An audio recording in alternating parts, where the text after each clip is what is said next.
Hi everyone. It says my live video is open. Yes, I look tired and exhausted, and it's hard to stay stable right now.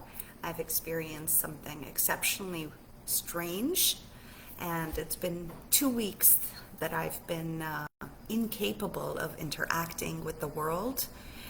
It started off, and I'll share my story just to explain what has been happening.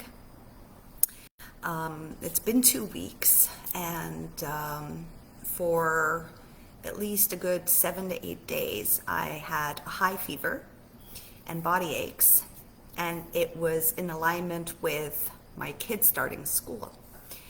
And so I still had things to do and errands to run and get all their work, their school supplies ready.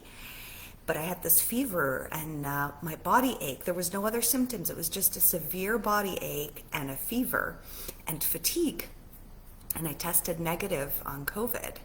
So I'm just talking to you from a space of extreme dizziness right here.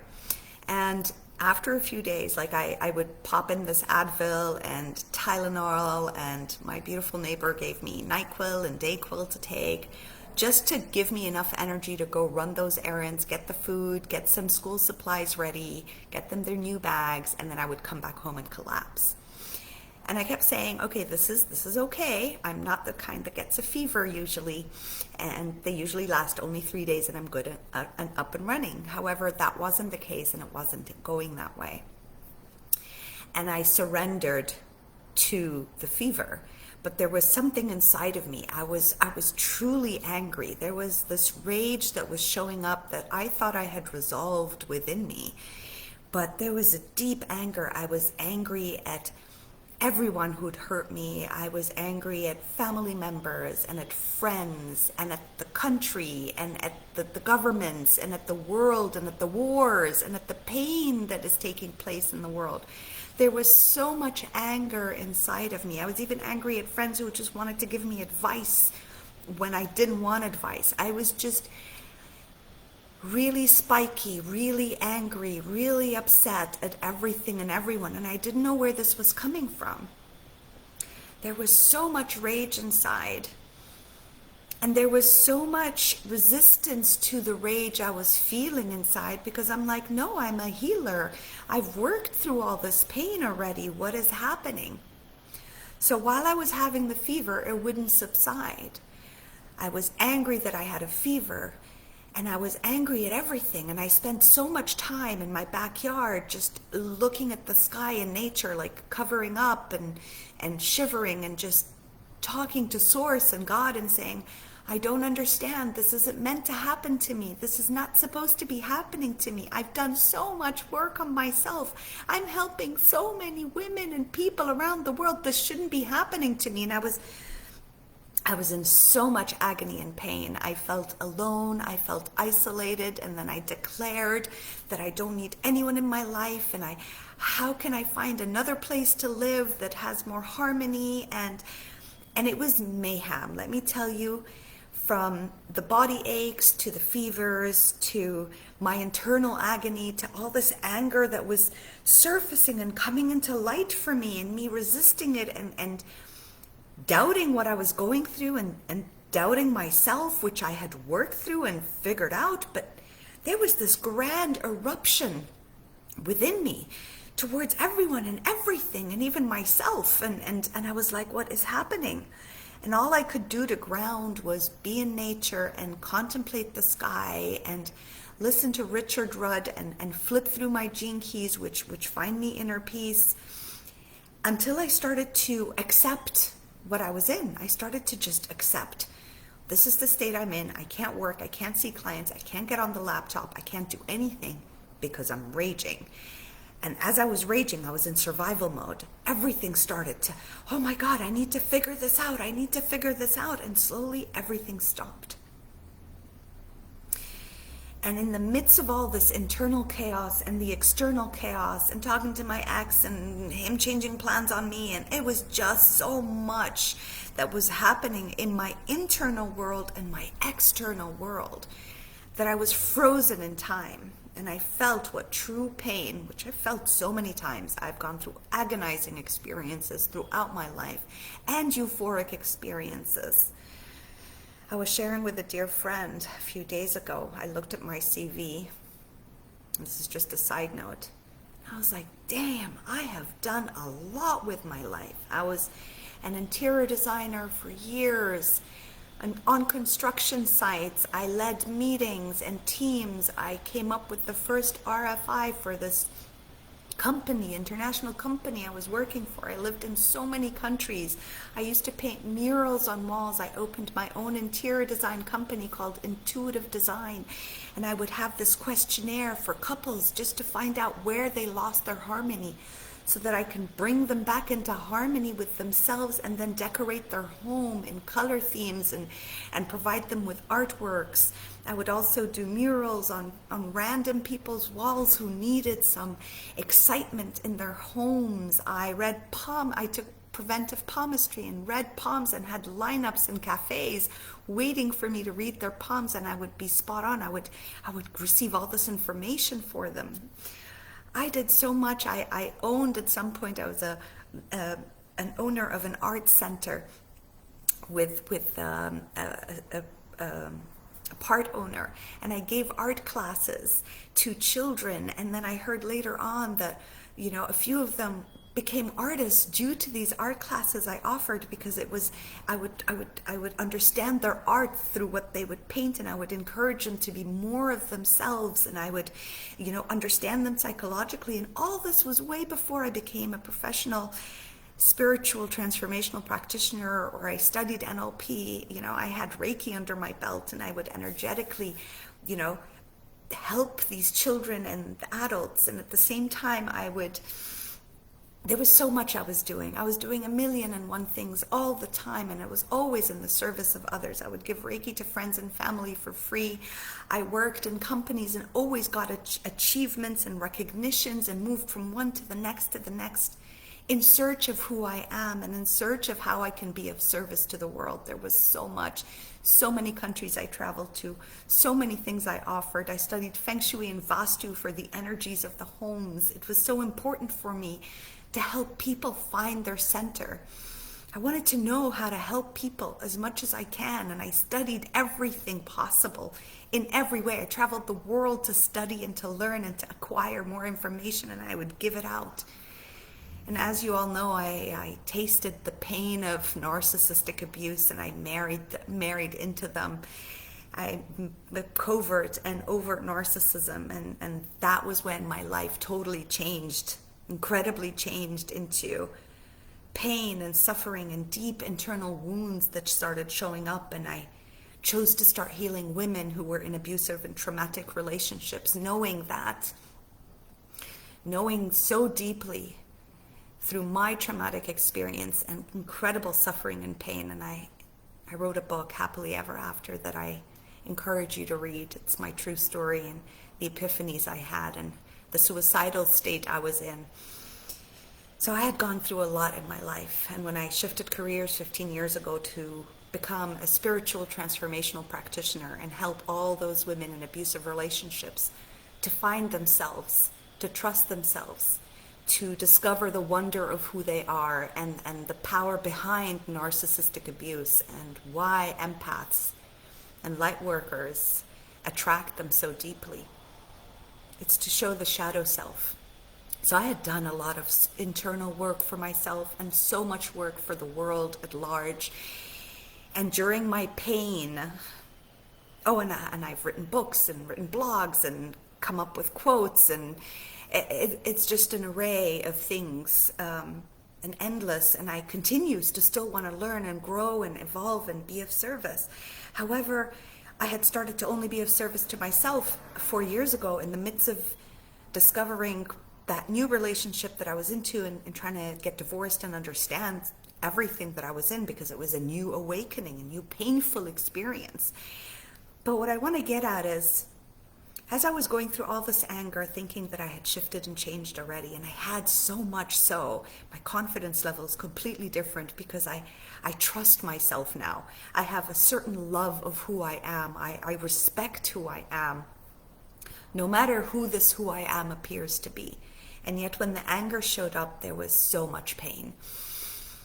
I was angry at myself for still having anger that I hadn't discovered earlier. I was angry at the flu. I was just angry. I was angry at the world.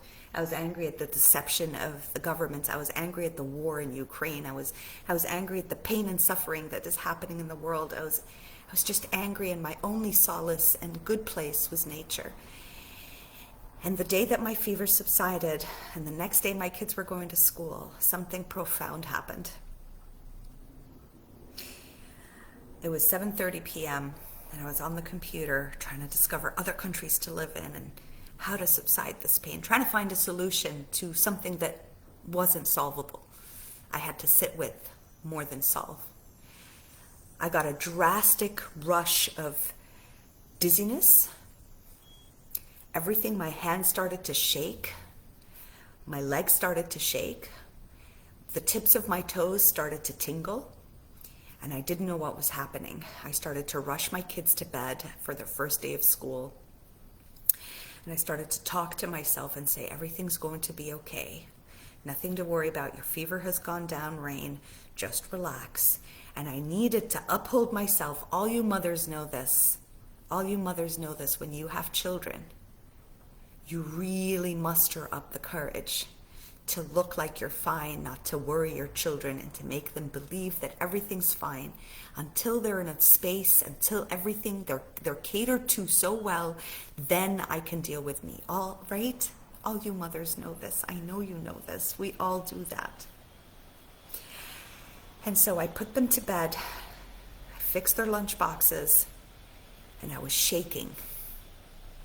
And the whole room was rotating. So I just told my hardly ever ask for help. It's really hard on me to ask for help. I sat myself down. By 10 o'clock at night, it was getting worse and worse and worse. I couldn't feel my body. It was as if I had drunk like 10,000 tequilas, and I was just slurping and jello arms. And then I finally picked up the phone and called my neighbor. I was like, I don't know what is happening. I don't know what is happening to me. This is insane. I think I'm dying. And I felt that I was dying. It was raining. It was thunderstorm. She doesn't have a car. She rushed with her son and came over to my house. He had school the next day too. And they came over, and I just cried in her arms because I was ready to die. She didn't have a car, and I needed to be rushed to the hospital. I'm dizzy still, so I have to close my eyes to concentrate. I called my sister, who we haven't been on the greatest terms, someone else who I was tremendously angry and hurt by. I called her up and I just told her, I need you here now. I need to go to the hospital. She came with her boyfriend, and they took me to the hospital. And my girls were traumatized, but my friend stayed with them to entertain them while I was gone, and I assured them that everything's fine. Mommy was just dizzy and needed the doctor to help to figure out what it is, and I'll be back. I made sure my sister called them a few times from there to make sure that they know that I'm still fine, because I knew that they were suffering deeply with the fear of losing their mother. And I had that fear too, fear of leaving them.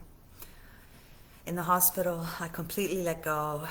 We waited in the waiting room for 2 hours. I was on a wheelchair. I couldn't feel my arms, couldn't feel my legs, couldn't feel my body. And all I kept saying is, dear God, help me, please help me, please help me, please help me. I don't know what is happening. Take care of me. I don't know what is happening.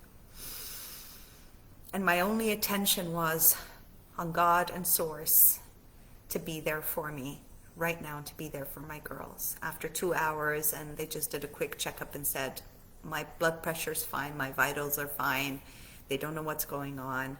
My sister decided to take me back home because we were going to be there all night.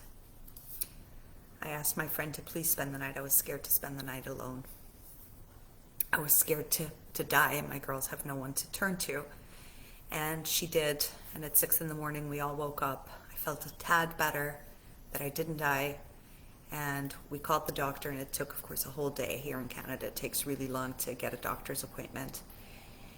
And I sat, and I was in gratitude that I was still here, that I was still alive, and that so many people came to my help. A friend took my kids to school, bought them back.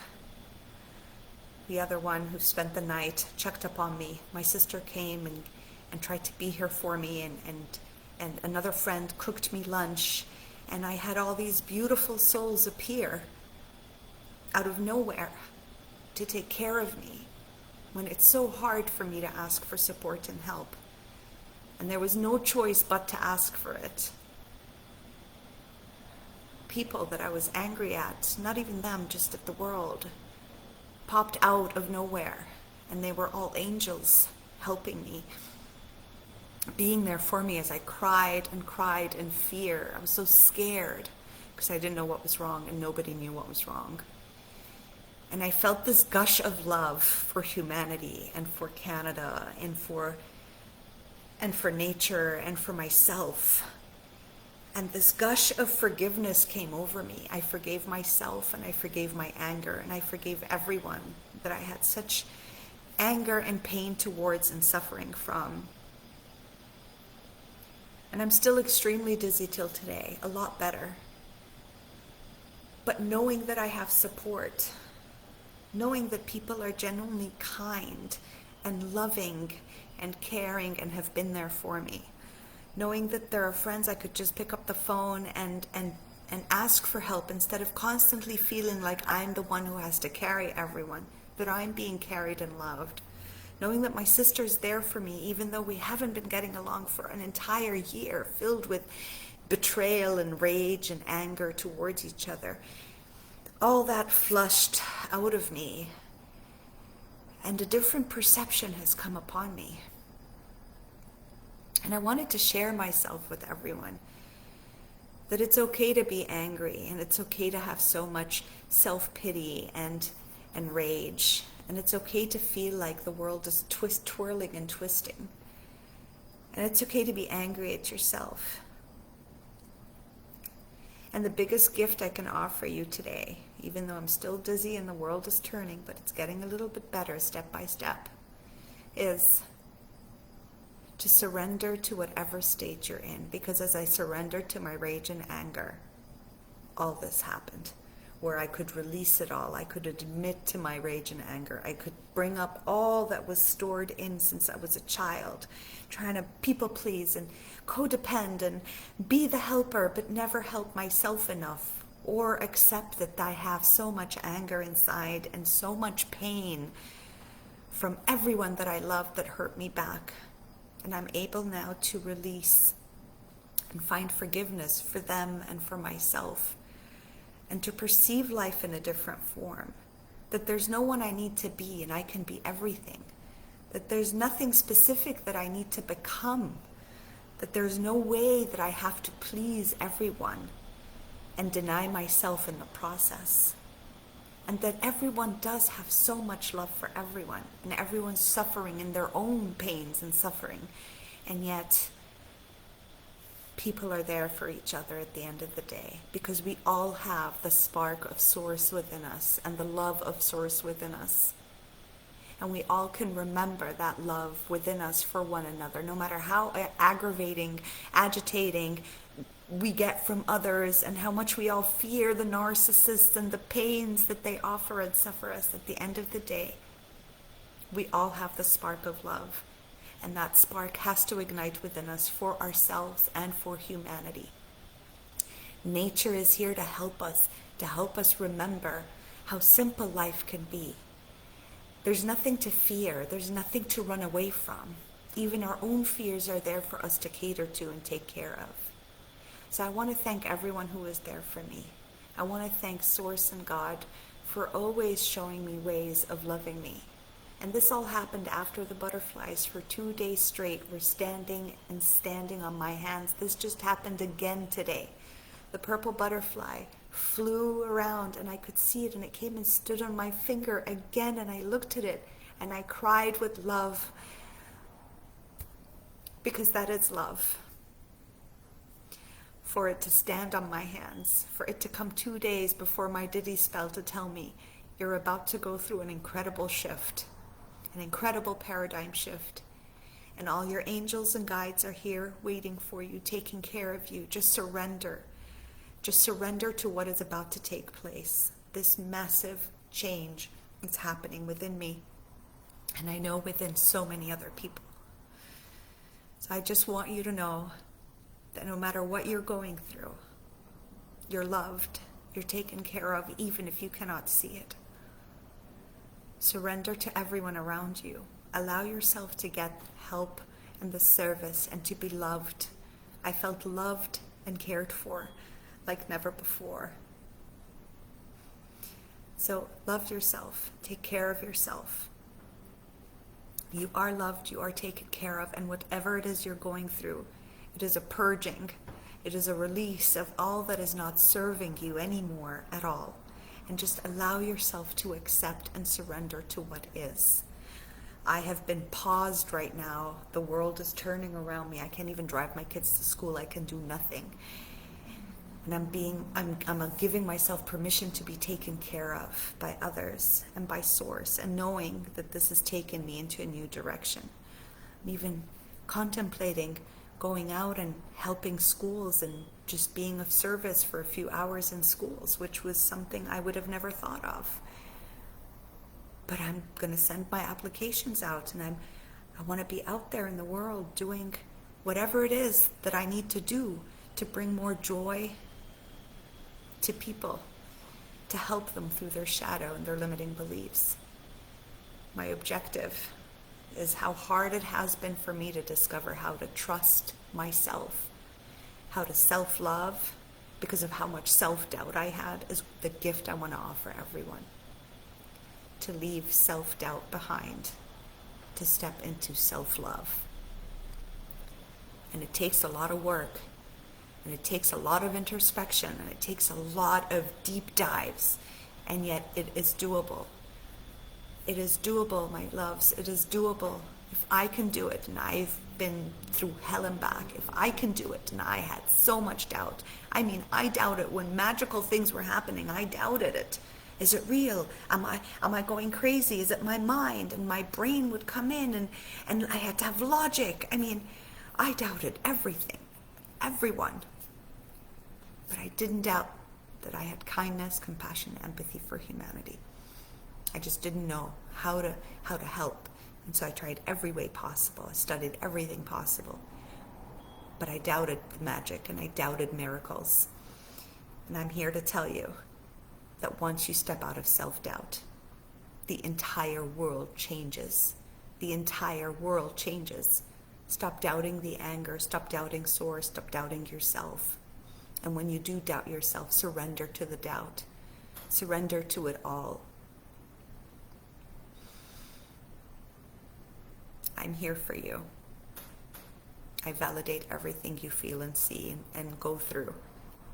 I understand it, and I feel it deeply, and I love you. I'm always sending out positive vibes in hopes that everyone's vibes can heighten and we can release the pains and the suffering we've gone through, whether it's ancestral in our DNA or our own personal timelines. And this purge that I'm going through is ancestral and my own timeline. And I've been purging through it, all this anger, hate, rage, and frustration is not only mine, but it's a cleansing that I'm going through for all of the ancestral damage and pain that I have suffered through and my ancestors have suffered through. So reach out. If you're looking for help, I'm here. Take care of yourselves, and I wish you all well. And I hope this dizziness subsides so that I can actually step into this new world and new life that I am so excited to step into, that's still opening up for me. Bye, beautiful souls. Love you all.